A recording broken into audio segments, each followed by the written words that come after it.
The email notification lit up my phone screen with a quiet, unassuming buzz, a single line of text against the darkened reception hall. It was from Julian Croft, the new director of the museum. For a split second, a flicker of professional pride sparked in my chest.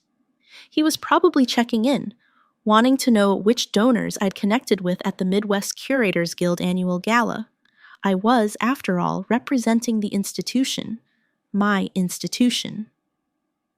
Then I saw the subject line, an important update regarding your role. My blood went cold. My hands started to shake, the sleek glass of my phone suddenly feeling slick and heavy. The air, thick with the scent of expensive perfume and catered hors d'oeuvres, felt like it was being vacuumed from my lungs. I tapped the screen, my thumb trembling, and read the words that cleaved my life in two. It wasn't just a termination. It was an erasure. A declaration that my 38 years on this earth, the 15 I had dedicated to the Chicago Metropolitan Museum of History, had rendered me obsolete. Right there, in the middle of the most important night of the year for my profession, I was being digitally executed. And the man sitting to my left, a quiet, distinguished figure I'd been sharing pleasantries with all evening, leaned in slightly, his brow furrowed with concern. "Are you all right, miss?" he asked, his voice a low, steady baritone. If Julian only knew who was witnessing my utter and complete humiliation in real time. If he only knew that the man watching me unravel was Elias Vance. "My name is Amelia Thorne. Until about 5 minutes ago, I was the lead archivist and collections manager for the Chicago Metropolitan Museum of History. Now, I'm just unmoored. My story isn't about a flashy tech startup or a corporate boardroom showdown. It's about something quieter, something I thought was immune to the brutal calculus of modern business: history. It's about the soul of an institution, the weight of legacy, and the fight to prove that experience isn't a liability, but the very bedrock of value. This is the story of how the most devastating professional blow of my life, delivered with the cold indifference of a corporate memo, didn't break me. It set me free. My love for history is woven into my DNA. My father was a history professor at the University of Chicago, a man who saw the past not as a collection of dusty dates and forgotten names, but as a living, breathing entity that shaped our present. Our family vacations weren't to Disney World. They were to Civil War battlefields and historical landmarks. While other kids were reading comic books, I was poring over my father's collection of primary source documents, the delicate, brittle paper whispering stories of lives lived long ago. The Chicago Metropolitan Museum of History wasn't just a building to me, it was a cathedral. I got my first library card there. I had my first kiss on its grand marble steps. When I landed an internship in its archives during my master's program, it felt less like a career choice and more like a calling. For 15 years, I poured my life into that place. I started as an assistant archivist, my hands shaking with reverence the first time I was allowed to handle a pre-fire land grant from the 1860s. I learned the unique scent of every room in the subterranean archives, the dry, papery smell of the document stacks, the faint metallic tang of the photograph collection, the comforting aroma of wood polish and old leather in the rare books room. I worked my way up, position by position, until I became the lead archivist and collections manager. My world was one of climate-controlled vaults, acid-free folders, and the meticulous work of preserving the city's memory.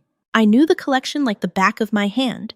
I knew the provenance of a faded tintype photograph just by the photographer's mark, the story behind a suffragette's tattered banner, the hidden heartbreaks tucked away in the margins of a soldier's diary from the Great War. My boss, Mr. Abernathy, was a man cut from the same cloth as my father. He was the museum's director for over 30 years, a true custodian of history who believed the institution's purpose was to educate and preserve, not to entertain. He trusted me implicitly. Under his guidance, I spearheaded projects that brought forgotten corners of Chicago's history to life. My proudest achievement was the Pullman Porters exhibit. It took me 2 years of painstaking research, digging through forgotten employee records, tracking down descendants, and carefully restoring photographs and artifacts. The exhibit wasn't flashy. It was a deeply human story of struggle, dignity, and the fight for civil rights told through the Porters' own words and possessions. It won a national award, and more importantly, it connected with people. I'd often walk through the gallery and see grandparents sharing their own stories with their grandchildren, their faces reflected in the glass display cases. That, to me, was the whole point. That was the magic. Then, 6 months ago, Mr. Abernathy retired. The board of directors, stacked with new money business leaders and society figures more interested in gala attendance than historical accuracy, decided the museum needed a fresh, dynamic vision. They didn't promote from within. They hired Julian Croft. Julian was everything Mr. Abernathy was not. He was in his early 40s with a tailored suit, a disarmingly handsome smile, and a vocabulary peppered with corporate buzzwords like synergy, monetization, and brand activation. He came from the world of experiential marketing, having previously managed a chain of boutique hotels. He knew nothing about history, but he knew everything about optics. From day one, the atmosphere in the museum shifted. The quiet, academic reverence was replaced by a frantic energy, a desperate chase for relevance in the age of social media. The changes started small. My budget for archival preservation was cut, the funds reallocated to a digital engagement team. Meetings I had led for years were suddenly happening without me. Julian started referring to the artifacts I so carefully preserved as content, and the museum visitors as users. He wanted to unlock the potential of the collection, which seemed to mean plastering QR codes on everything and encouraging people to take selfies with historical mannequins. The first major clash came when he reviewed my proposal for a new exhibit on the Haymarket affair. I had planned a nuanced exploration of the labor movement, immigration, and the complex social forces at play. Julian skimmed my 30-page proposal in under 2 minutes. "It's a bit dense, Amelia," he said, tapping his pen on the table. "Where's the interactive element? We need something that pops. Can we get a virtual reality experience where you feel like you're in the riot? AR filters for Instagram that put a cartoon bomb in your hand? We need to make history go viral." I stared at him, speechless. "Julian, this was a pivotal and tragic event in American labor history. People died. It's not a video game." He gave me a condescending smile. "Everything is an experience, Amelia. We're not in the business of dusty old books anymore. We're in the business of creating memories. Engagement is the new currency." I pushed back, calmly and respectfully, explaining the importance of historical context and sensitivity. He listened with feigned patience, but I could see in his eyes that he had already dismissed me as a relic, a stubborn gatekeeper of the old ways. My project was shelved, replaced by a pop-up exhibit on the history of Chicago hot dogs, complete with a working hot dog stand in the middle of the gallery. I watched as other long-serving dedicated members of the staff were subtly pushed aside. David, the head of education and a brilliant historian who had been with the museum for 20 years, was reassigned to a non-public facing role after he questioned the historical accuracy of one of Julian's new initiatives. His replacement was a 28-year-old with a marketing degree and an impressive Instagram following. The message was clear. Legacy and experience were no longer assets. They were liabilities. Still, I stayed. I stayed because I loved the collection. I stayed because I felt a fierce protective loyalty to the history housed within those walls. I worked late, meticulously cataloging new acquisitions, ensuring the preservation of our shared past continued even as the museum's soul was being stripped away. I told myself this was just a phase, that the board would eventually see the folly of Julian's shallow, trend-chasing approach. When the invitation to the Midwest Curators Guild annual gala arrived, it felt like a lifeline. Julian told me I was to go as the museum's representative. Network with the big donors, Amelia, he'd said. Charm them. You're good at the whole scholarly passion thing. It'll play well with the old guard. The irony was thick enough to choke on. He was deploying me, his resident relic, to appeal to the very people whose values he was systematically dismantling back at the museum. I spent a week preparing, researching the attendees, polishing my talking points about our preservation needs, hoping I could secure a grant that Julian couldn't reallocate to a new selfie booth. I bought a new dress, a simple, elegant navy blue sheath, and wore the pearl earrings my father had given me when I completed my master's degree. I felt a nervous flutter of hope. This was my chance to fight for the museum I believed in, to use my voice on a stage where it might actually be heard. I had no idea I was being sent to my own execution. The gala was held at the Art Institute of Chicago, a stunning backdrop of soaring ceilings and world-renowned masterpieces. The air hummed with the quiet, confident chatter of the Midwest's cultural elite, museum directors, university deans, philanthropists whose names adorned wings of hospitals and libraries. I felt a familiar thrill being in that room, a sense of belonging among people who understood the profound importance of art and history. I made my way through the crowd, exchanging pleasantries, speaking passionately about our collection, carefully avoiding any mention of the chaotic new direction under Julian. I found myself standing near a display of medieval armor, nursing a glass of sparkling water, when a man I hadn't seen before approached me. He was in his early 60s, I guessed, with kind, intelligent eyes and a calm, unassuming presence. He wasn't flashy like the other big-name donors, dressed in a well-tailored but understated gray suit. "That's a 15th century German suit of plate," he said, his voice a pleasant baritone. "Remarkable craftsmanship. They were more articulated than people think." I smiled, surprised and pleased by his knowledge. "Most people just see a tin can," I replied. "They don't think about the master armorer who spent months shaping each individual plate to allow for a full range of motion." "Exactly," he said, his eyes lighting up. "It's the story behind the object that gives it its power, the human element." And we fell into an easy, natural conversation, talking about everything from the challenges of textile preservation to our shared love for the quiet, forgotten corners of museums.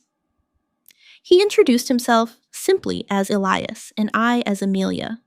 We didn't exchange titles or affiliations. It was just two people connecting over a shared passion, a refreshing moment of authenticity in a room thick with agendas. Later, during the dinner portion of the evening, I found myself seated at the same table, right next to him. The keynote speaker was droning on about fundraising strategies when I felt my phone vibrate in my clutch. I pulled it out, assuming it was a text from my sister. But it was the email from Julian. An important update regarding your role. The world seemed to slow down. The clinking of silverware, the murmur of conversations, the speaker's voice, it all faded into a dull, distant roar. My own heartbeat thudded in my ears. I read the email once, then twice, the words blurring on the small screen. "Amelia, following a comprehensive strategic review, we are restructuring the collections and archival department to better align with the museum's new, forward-thinking, digitally focused mission. As part of this realignment, your position of lead archivist and collections manager has been eliminated, effective immediately. We believe a new leadership approach is necessary to modernize our archival strategy and maximize user engagement with our historical assets.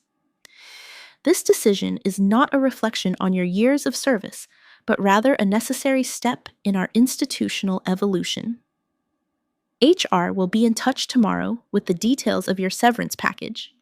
We ask that you coordinate with them to collect your personal belongings by the end of the day. Sincerely, Julian Croft, Director, Chicago Metropolitan Museum of History, 15 years. A lifetime of dedication, erased. Not with a conversation, not with the basic dignity of a face-to-face meeting, but with a cold corporate email sent while I was supposed to be representing him, representing the museum. Eliminated, like I was a line item on a budget, a faulty piece of equipment. The phrase, not a reflection on your years of service, felt like a slap in the face. It was precisely a reflection on my years of service. My experience, my knowledge, my entire professional identity had been deemed a bug, not a feature. I must have made some small, involuntary sound, a choked gasp, because Elias turned to me. "Are you all right, miss?" he asked, his voice laced with genuine concern. I couldn't form words. My throat was tight, my hands shaking so violently I had to place the phone face down on the tablecloth. The humiliation washed over me in a hot, sickening wave. I was in a room full of my peers, the very people whose respect I had worked my entire career to earn, and I had just been fired, discarded, like a broken artifact deemed unworthy of repair. "Excuse me?" I managed to whisper, my voice hoarse.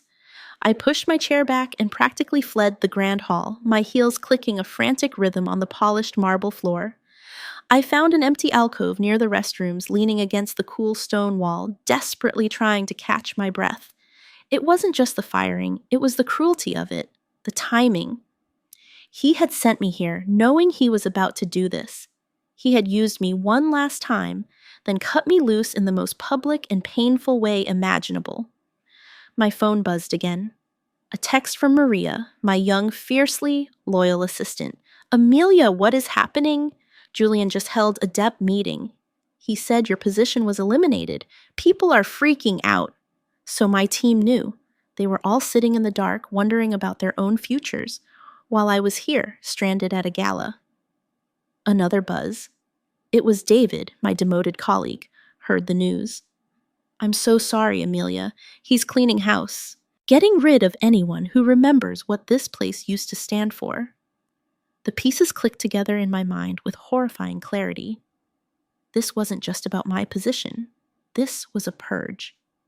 Julian was systematically removing anyone who might challenge his vision, anyone who represented the museum's historical soul.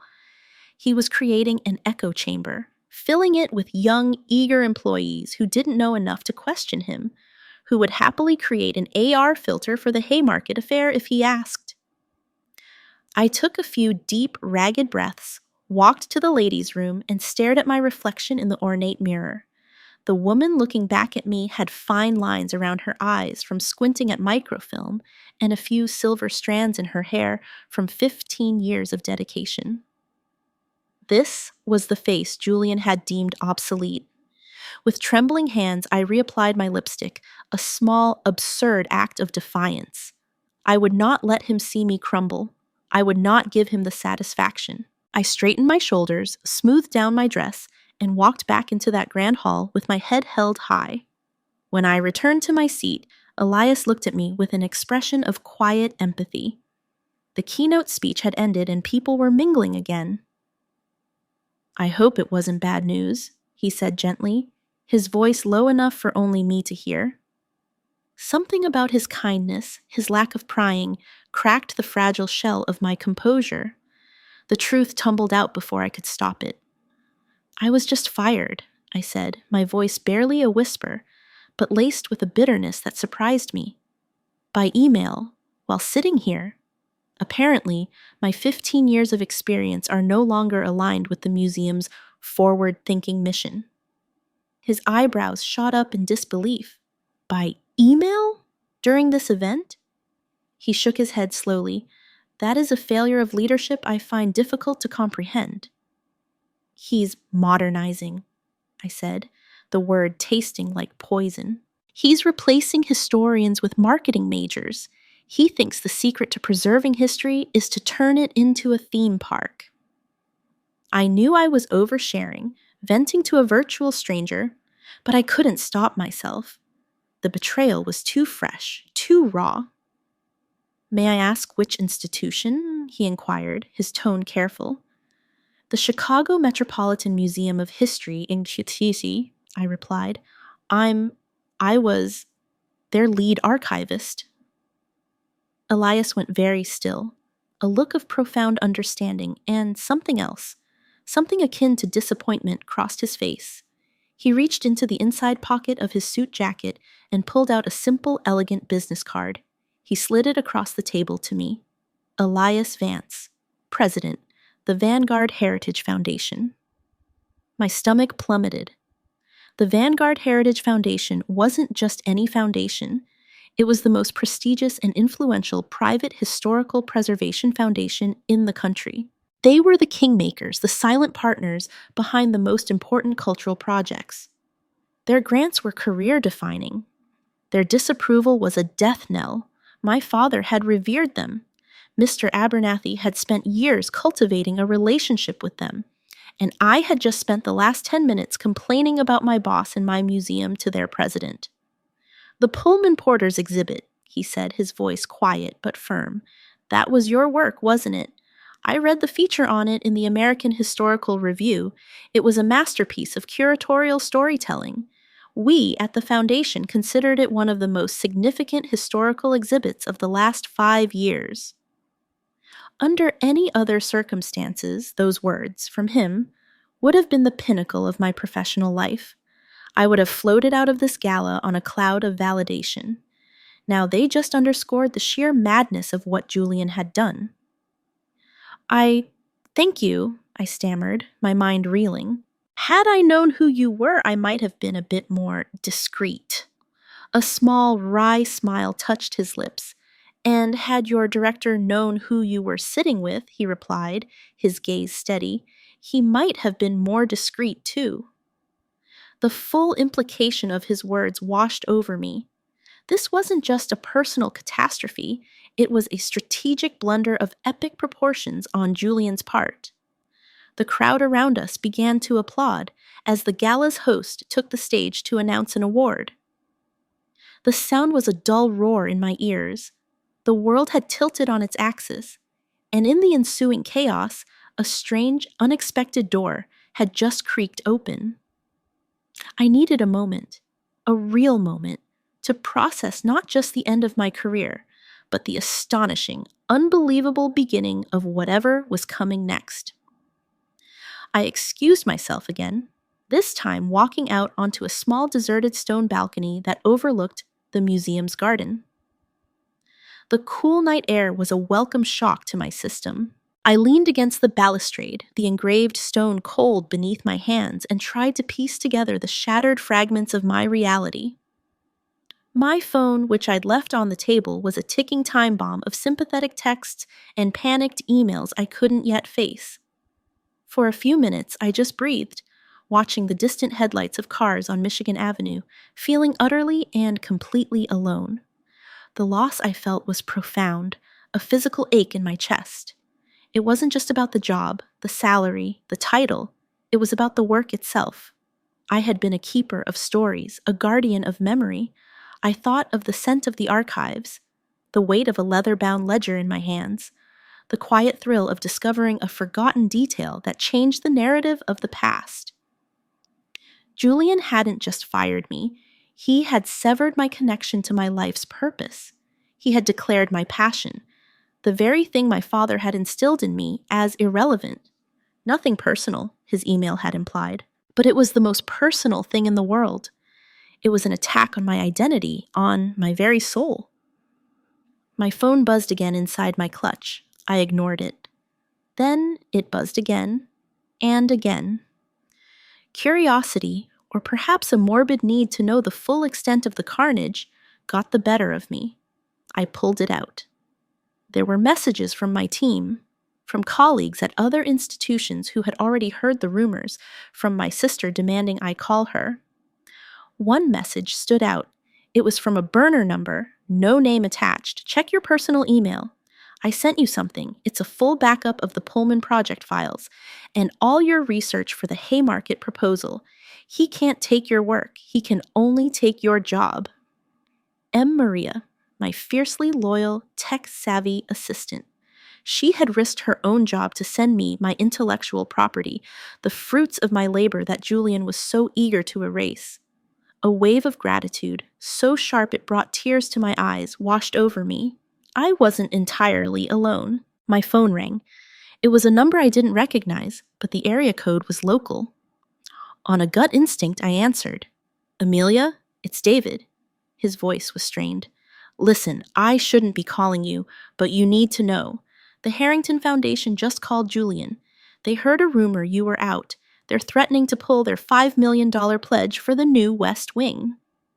The Harrington family were old-money Chicago philanthropists, and their matriarch, Eleanor Harrington, was a formidable woman in her 90s who had personally known some of the historical figures featured in our exhibits. She and I had developed a close bond over the years, built on mutual respect and a shared love for the city's history. She trusted me. She did not, I knew for a fact, trust slick marketing men like Julian Croft. He told her you were transitioning to a consulting role to spend more time on your academic work, David continued, his voice dripping with disgust. He lied, blatantly. She didn't buy it for a second. She wants to speak with you directly tomorrow. He's going to lose them, I said, the realization hitting me not with glee, but with a profound sadness for the museum. He's going to lose everything, David corrected. This isn't a restructuring, Amelia.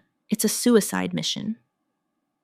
We spoke for a few more minutes, and he confirmed that at least 5 other senior staff members, all over 40, all with deep institutional knowledge, had been let go in the same impersonal, brutal fashion. Julian was gutting the museum of its brain and its heart, leaving behind a hollow, beautiful shell. When I hung up, I felt a shift inside me. The grief was still there, a heavy stone in my gut, but it was now joined by a cold, clear anger. This wasn't just about me anymore. This was about the preservation of history itself, about the integrity of an institution I loved, even if it had just violently rejected me. I walked back inside, my purpose solidifying with each step. The gala was winding down.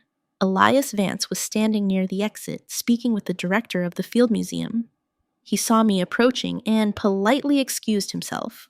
I was hoping I hadn't scared you off, he said, his expression one of gentle concern. You've been the single bright spot in a truly catastrophic evening, I replied with a wry honesty that felt liberating. I meant what I said about your work, Amelia, he said, his tone serious now. The Vanguard Foundation exists to support and protect the kind of authentic, deeply researched historical work you do, the kind of work that is becoming increasingly rare and apparently undervalued. The unspoken question hung in the air between us. What you may not know, he continued, is that we are in the early stages of launching a new national initiative. We're calling it the Living Archives Project, and the goal is to fund and support independent historians and archivists to give them the resources to pursue significant projects outside the confines of traditional institutions that are increasingly distracted by other priorities. He was creating a lifeboat. No, he was creating an entire fleet. We need someone to lead it, he said, his gaze direct and unwavering. Someone with impeccable credentials, a deep respect for historical integrity, and the strength to build something from the ground up. Someone who understands that the story is more important than the brand. I stared at him, my mind racing to catch up. A few hours ago, I was worried about securing a small grant for archival supplies. Now I was being offered the chance to lead a national initiative, to do the work I loved on a scale I had never dreamed of, backed by the most respected foundation in the country. This is a lot to process, I said, my voice barely a whisper. Of course it is, he agreed readily. This is not a job offer, not yet. It's an invitation to a conversation. I'm not trying to take advantage of your situation. But I am a firm believer that when talent like yours is suddenly and inexplicably made available, one would be a fool not to act. He paused, a thoughtful expression on his face. I suspect you have people, good people, colleagues who, like you, have been deemed surplus to requirements. I thought of David with his brilliant mind and 20 years of experience, now relegated to a back office. I thought of Maria, my loyal assistant, whose fierce intelligence and organizational skills were the secret engine behind my department. I thought of the other curators and educators Julian had cast aside. I do, I said, my voice gaining strength. The best in the field. The Living Archives Project will need a team, he said with a simple nod, as if it were the most obvious thing in the world. Why don't you take the weekend, process what's happened, speak with your family, with your lawyer. Then, if you're interested, call my office on Monday. We can arrange a time to talk, formally. No pressure. Just a conversation about what might be possible. He handed me another one of his cards and gave me a small, encouraging smile. Sometimes, Amelia, he said, his voice kind, the most painful endings are just the universe's way of forcing us into a much better beginning. As he walked away, I stood there in the emptying hall, the business card feeling warm in my hand. The weight of the evening's pain hadn't vanished, but it was now counterbalanced by a fragile yet powerful sense of hope. Julian, in his arrogant, short-sighted attempt to erase me, had inadvertently handed me a megaphone.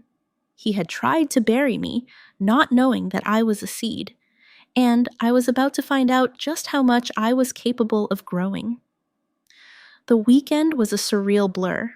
I toggled between moments of deep, gut-wrenching grief and flashes of exhilarating, terrifying possibility.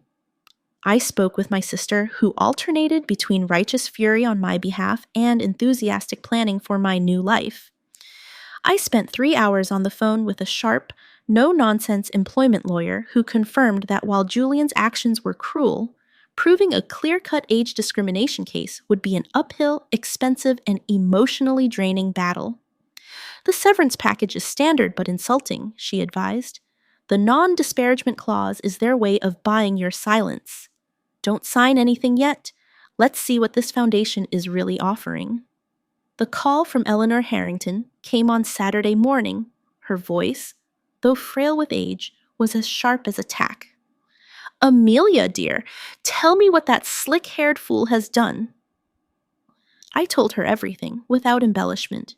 I told her about the email, the timing, the purge of experienced staff. She listened in silence, punctuated only by an occasional, indignant I knew he was a charlatan the moment I met him, she declared when I was finished.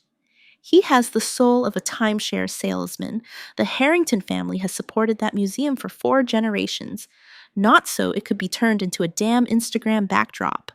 My pledge is officially withdrawn until that man is gone and the board comes to its senses. And whatever you do next, dear girl, know that our support will follow you.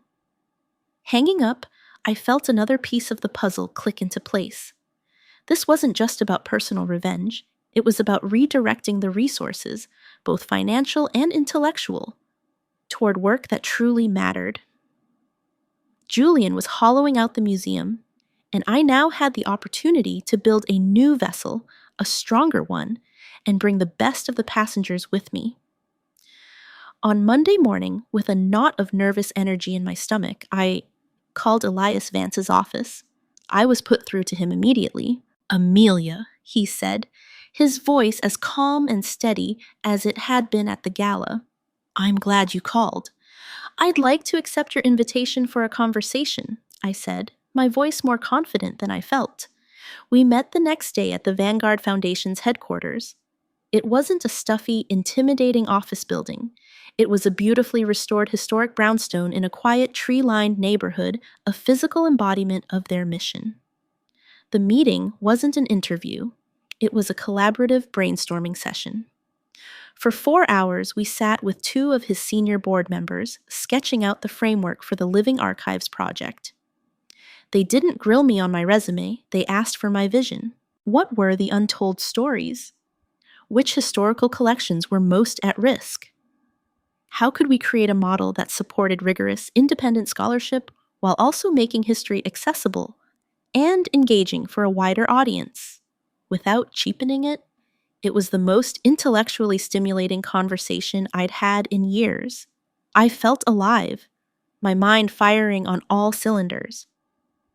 I talked about David's expertise in early 20th century labor movements, Maria's brilliant ideas for digital-first archival platforms that preserved context and depth, and the potential to partner with smaller, underfunded historical societies across the country. I wasn't just a candidate, I was a partner, a collaborator. At the end of the meeting, Elias slid a folder across the polished mahogany table. It contained a formal proposal. They weren't offering me a job, they were offering me a directorship. I would be the founding director of the Living Archives project, with a budget that made my eyes water and the autonomy to build my own team. The salary was 30% higher than what I had been making at the museum, with a benefits package that was clearly designed for people meant to stay for the long haul. I have one condition, I said, my heart pounding. It was a gamble, but I had to take it. Elias leaned forward, a flicker of curiosity in his eyes. The proposal mentions hiring a staff of 3 to start, I said. I need 5. I want to bring David Chen as my head of research and Maria Flores as my A manager of digital strategy. I also need to hire 2 other senior researchers who were let go from the museum. They are the best in their fields. I won't do this without my team. The board members exchanged a look. I held my breath. Elias smiled, a genuine warm smile. We were hoping you'd say that, he said.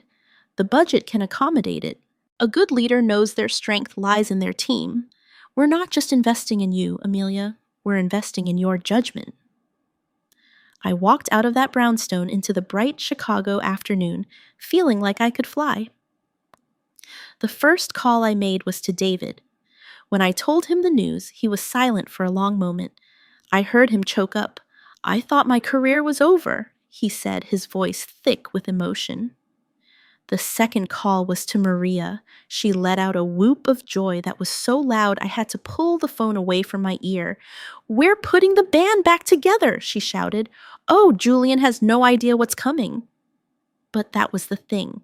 It wasn't about what was coming for Julian. It was about what was coming for us. The last official piece of business was my exit from the museum. I walked into the HR office on Friday morning to sign my papers, my lawyer by my side. The severance agreement Julian's team had sent over still sat on the table. My lawyer pushed it aside and replaced it with a single sheet of paper. It was a resignation letter, effective retroactively to the date of the gala. We won't be signing your agreement or your non-disparagement clause, my lawyer said calmly to the bewildered HR manager. Ms. Thorne has accepted another position and has no interest in your severance. She is, however, free to speak about her experiences here. And I suspect the press, not to mention your donors, might find her story quite compelling. I didn't need their hush money. I had something far more valuable, a voice, a platform, and a future. I left my keycard on the table and walked out of the Chicago Metropolitan Museum of History for the last time, not as a victim, but as a victor. I didn't even look back. 1 year later, I stood on a small stage in a packed auditorium at the Newberry Library, a place my father had considered sacred ground. I was launching the Vanguard Heritage Foundation's Living Archives project. In the front row, Elias Vance sat beaming. Beside him was Eleanor Harrington, who had become our project's lead benefactor. My team, David, Marie, and the 3 other brilliant historians I'd brought with me, sat together, a look of shared pride on their faces. Our first project, which we were unveiling that night, was the one I had proposed to Julian a lifetime ago, the Haymarket Affair, A City Divided. But it was bigger, richer, and more powerful than I had ever imagined it could be. With the Foundation's resources, we had created a multifaceted traveling exhibit, a comprehensive digital archive, an educational curriculum for schools, and a documentary film. It was historically rigorous, emotionally resonant, and deeply human. It didn't have any AR filters. It didn't need them. The project was a national sensation. It was reviewed in the New York Times and featured on PBS. More importantly, it connected with people. It started conversations about labor, justice, and the very definition of American identity. As for the Chicago Metropolitan Museum of History, the news wasn't as good. As David had predicted, Julian's strategy had been a catastrophic failure. After the Harrington Foundation pulled their funding, 2 other major donors followed suit. Attendance plummeted. The public, it turned out, wasn't interested in a shallow, sensationalized version of the past. The history of the hot dog exhibit was a critical and commercial flop. 6 months after I left, following a scathing expose in the Chicago Tribune about the toxic work environment and the mass firing of experienced staff, Julian Croft was quietly dismissed by the board. The museum was now struggling, a shadow of its former self, a cautionary tale whispered at museum conferences across the country. I felt no joy in its failure, only a quiet sense of vindication and a lingering sadness for the institution it once was. My revenge wasn't loud or destructive. It was quiet, constructive, and profound. My revenge was building something better. It was proving that experience matters, that integrity has value, and that history cannot and should not be boiled down to a hashtag. Later that evening, at the reception, Elias pulled me aside. "He did us a great favor, you know," he said, swirling the wine in his glass. "Who?" I asked, though I already knew the answer. "Julian Croft," he said with a wry smile. "Without his spectacular lack of judgment, none of this would have happened. We would have admired your work from afar, and you would have continued to fight an uphill battle. His mistake was our catalyst." I looked out at the crowded room, at the faces of my team, my supporters, my new community. I thought of that cold, humiliating moment at the gala, the feeling of the floor dropping out from under me. It felt like a scene from someone else's life. The woman who had been so broken that night had been reforged into something stronger, something more purposeful. The most painful ending had, indeed, been the universe's way of forcing me into a much better beginning. I had lost a job, but I had found my life's work. And that was a trade I would make again in a heartbeat.